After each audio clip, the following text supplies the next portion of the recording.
بسم اللہ الرحمن الرحیم۔ دوستو، اگر آپ حدیث سننا پسند کرتے ہیں تو ہمارے چینل کو سبسکرائب کر لیں اور ہماری ویڈیو کو اپنے دوستوں کے ساتھ لازمی شیئر کریں۔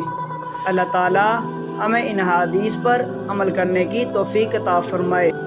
فرمان مصطفیٰ صلی اللہ علیہ وسلم ہے، مومنین میں سب سے افضل وہ شخص ہے جو خرید و فروخت اور قرض کی وصولی یا ادائیگی میں نرمی اختیار کرے۔ نبی کریم صلی اللہ علیہ وسلم نے فرمایا، جو شخص ہر جمعے کے روز یا ہفتے میں کسی بھی دن اپنے ماں باپ یا ان میں سے کسی ایک کی قبر پر جائے اور وہاں ان کے لیے دعائے مغفرت و ایصال ثواب کرے تو اس کی مغفرت کی جاتی ہے اور اسے نامہ اعمال اپنے والدین کے ساتھ نیکی کرنے والا لکھا جاتا ہے۔